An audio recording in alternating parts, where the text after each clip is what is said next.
Happy Valentine's Day. It's February 15th, 2016. Today I want to talk to you about pitch accuracy. Super important topic with singing. I'm going to talk to you about what it is. I'm going to explain anatomically what's going on. I'm going to show you a really cool app called Erol Singer Studio, which can help you with pitch accuracy. Talk about some strategies to use in songs, both if you do play piano and if you don't. And then I will maybe ramble on a bit later once everybody's probably checked out. Okay, so here we go. Let me start talking first about what do I mean by pitch accuracy. Basically, here's what I mean. If I'm trying to sing this note, if I go too high, then I missed. If I go too low, then I missed. If I'm really accurate, I hear the note and I go right to the center of the note right away.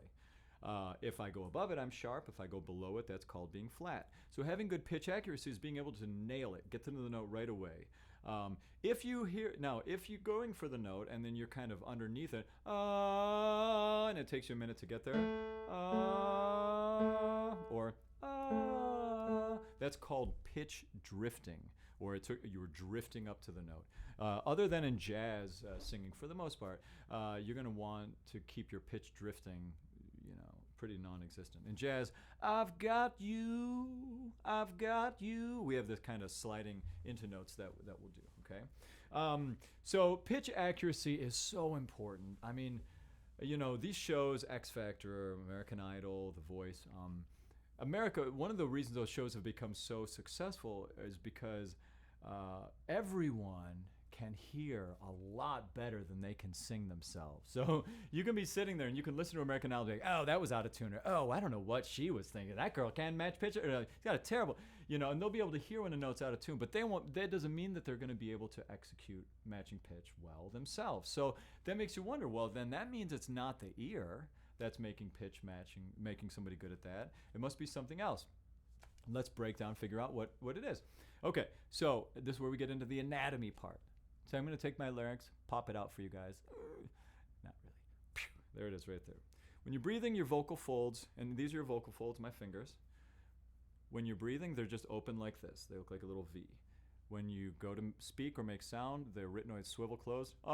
Then they vibrate. When you change pitch, the cricothyroid muscle stretches backward and tightens, just like tightening the strings on a guitar. It makes a higher pitch when you tighten the strings, right? That's what your vocal folds are doing inside of your throat. So to have good pitch accuracy, you need to be really good at like setting it super fast in all of these different, amounts of stretch that are defined by the pitch. So if I sing A, maybe A's got to have this much stretch. When I go up to here, it's got to go there. Down to here, it's that, And so you get really good at stretching for the right amount for the pitch, just like a trombone player. Trombone player, when they're playing, they don't have a magical thing that tells them where to stop. They learn through muscle memory. When I play a D, I stop here. G, I stop there. The vocal folds are the same way. We have to train our bodies with muscle memory to be able to match pitch well, to be able to ba, ba, ba, ba, ba, if we haven't in the beginning. Okay, so that's kind of what's going on anatomically. We've got these stretching stuff going on. Now, let me show you this really cool app.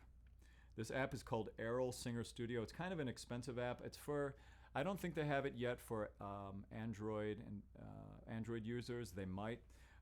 It's for Mac. I'm going to come over there by the camera so you guys can see this. Pardon if it gets noisy when I move the mic right now. There we go. All right. So check this out. See these blue blobs here? I'm supposed to accurately sing. You're going to see the white line is what I'm actually singing.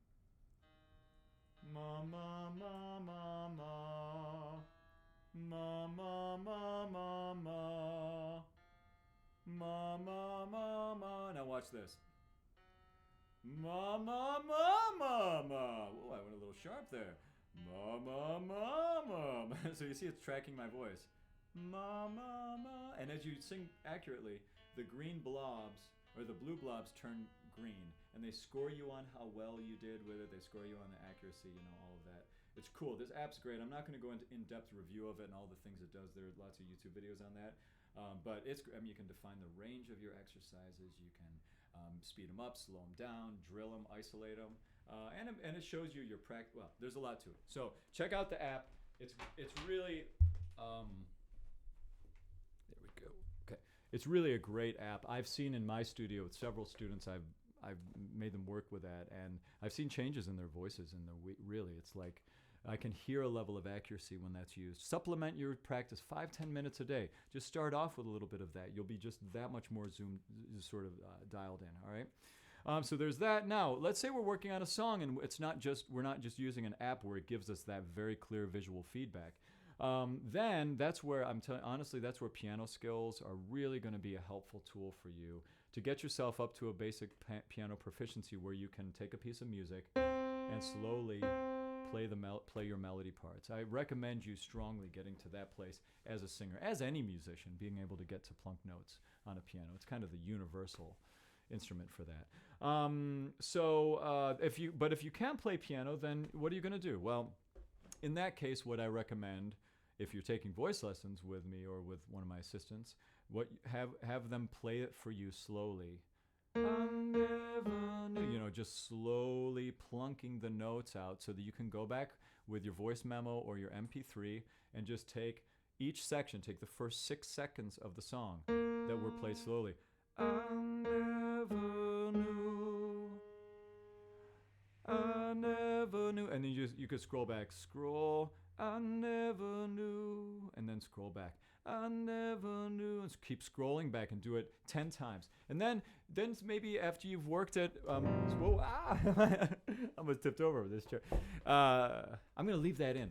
You can work, after you've work it, what you can do if you're really ambitious is go back and record yourself.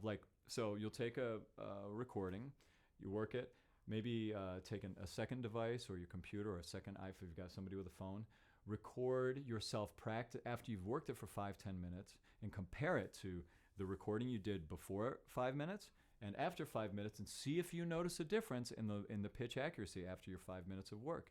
That's a great way to check pitch accuracy. Now let me give you a word of caution as you're practicing this. Whenever people start practicing pitch, they start changing the sound of their voice when they do it. Like, let's say in a song it's like and you've got to sing with all of this energy and you're singing. As soon as I start working on pitch accuracy with people, they start going, which is natural, they start getting quieter because they're trying to hear and think. And what happens is, think about the muscle memory thing. What happens is they end up just building the muscle memory for the soft way of singing. So then as soon as we get more energized, the vocal folds thicken, the posture changes, all of that pitch work, that matching pitch work that they did, they might as well have wasted this and gone out to lunch because it didn't do any work for them. Pitch accuracy will only get better if you're doing it in the actual posture or the amount of, or the volume level of singing, or the amount of chest-head mix, or the amount of openness, whatever. You want to eliminate and isolate, create as few variables as possible. Anyway, so now having a recording in your lesson, going back, drilling it over and over, that's how you do it. Playing it slowly, and I can't stress to you enough, slow it down and then slow it down some more and then slow it down some more. Don't worry if it causes you to have to breathe extra in the phrases sometimes when you're working pitch, especially if you're slowing it down to do pitch extra. You'll be like, well, but I'm running out of air. Run out of air for these practices. That's okay. Just don't get softer or loud. Don't change the way that you're producing sound when you're doing pitch, okay? So then recording it back. Other than that, there are some techniques that, that you can use to work on pitch where maybe you take, I almost don't even want to say this, but I'll say it because, some people have, this may be the only way that they have to do it in their lives now. You could take a YouTube video, and then in the YouTube video, you go back to with the original singer again. This is the dark side of the force. I wouldn't, it's ideal to do it on your own. But you could take the recording of the artist and just go back to a certain part of the verse, and just keep looping it with them, especially if you're a beginner and you're just grabbing at straws to see if you don't even know if you're close on pitch. Just take the YouTube video, put on your headphones, and just keep looping over and over, like 2 phrases of the verse, over and over and over. and then and see if you can just imagine your voice melding with the artist's voice. Then if you want to test to see if the pitch accuracy is doing okay, record yourself with your phone while you sing along with a karaoke recording on the computer and listen back. You know, you'll develop an ear. If you're a beginner, you might not be able to know if it's that your voice is too breathy, or if it's too belty, or if it's out of tune, or if you have too much. You know, it just all seems overwhelming in the beginning to know what can be the cause. But as time goes on, you're going to be able to tell when you're listening back. Ooh, oh, I was flat on that note. Oops, I was definitely sharp. So in the beginning, like I said, I have some students in the beginning where that's still challenging for them. It's also really hard to record yourselves. So many students I'll ask to do this won't do this one, just because it's like I'm putting them right up against their demons. They have to record themselves on their phone and listen back. But I'll tell you, the more you're willing to walk through your fears and practice these things and you know, be gentle and loving with yourself, but the faster you're willing to walk through these fears, the faster you're gonna excel and get better in your singing. Okay. Now, last thing I'll talk about, and this is just something I've noticed in my own personal singing, and that it's just been crazy for me, which I don't see a lot talked about in singing, but I've noticed that my change, you know, I studied intense classical voice for 13 years, you know, locked in the padded room, working on vocal placement and stuff like that. But I found that when I started to study more contemporary voice, I noticed that I had to spend a lot more RAM on building pitch than I did in classical styles. And for those of you people that are out there who do have experience with flip-flopping styles, contemporary or classical, please feel free to leave some comments as far as your experiences, if you found it was easier in contemporary or harder versus classical as far as pitch. I found for me, and I have a theory about why I think it's harder to sing in tune in pop music than in classical. Here's my theory, okay? Oh, there's Lulu. Hi, Lulu. Hey, Viv, would you come grab Lulu, please, while I finish my video? Thanks. My birdies. I don't know if I'll introduce them at some point here. Okay, I was talking about classical versus contemporary. In classical singing, there's less movement of the external parts of the voice during the singing, like the larynx. It kind of hangs out in the same place. The soft palate hangs out more or less up. There are exceptions to this. But in general, the overall arrangement of the mechanics of the instrument are kind of chill. You know, there's not, as we go higher and lower, there's not as dramatic of a movement of the instrument as there is in contemporary singing. When I sing in pop, my larynx is changing elevation for almost every pitch I sing. My mouth is reshaping for many of those, for many of the changes of pitch. And the attacks are different. I mean, that's a much more, and also there's straight tone. You know, in vibrato, if we're singing a note, we've got anywhere from a minor second to like a minor third that some opera singers have in the variation of pitch in their vibrato. And that, you know, we think of a note as in tune if the vibrato is equally above and below the frequency that is trying to be sung.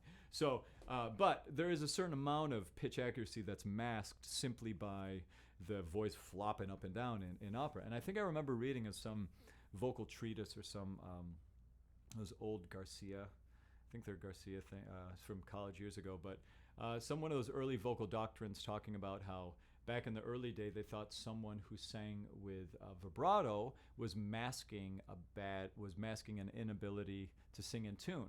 So and nowadays we think of opera, of course, as having vibrato as a, you know, it's pretty much a mainstay part of the tone for the whole time. So it is interesting that it's thought of then now. So now in pop singing, we have all of these mechanical movements happening between each change of pitch. The pressurizing mechanism is very different. There's much more connectedness note to note in classical singing, and in pop there may be more times of, you know, belting, engaging, pressing, and then releasing, and then not that there's some of that in classical, but all of these challenging movements of contemporary, I think I found in my own singing for sure, a huge difference in my need to focus on pitch accuracy. So if you guys have any experiences with that, I'm curious. I don't see a lot that's talked about it, but that's been my experience. Anyway, that's about all I'm going to say on pitch right now. I'm sure I'll think of more things to say as soon as I click off the video, but work on dialing it in. Remember, the keys are slow it down, take your notes apart, work with your vocal teacher on making sure that they've recorded a slowed down, plunked piano part for you to drill with, okay? And yeah, do that. So happy belated Valentine's Day. And I hope you guys had a nice time. And I will see you all next week for week 8. That's 2 months of this. How many? 40. Well, how many more do I have? 44 more to go for 52 weeks. We can do it. Got to keep on. See you next week.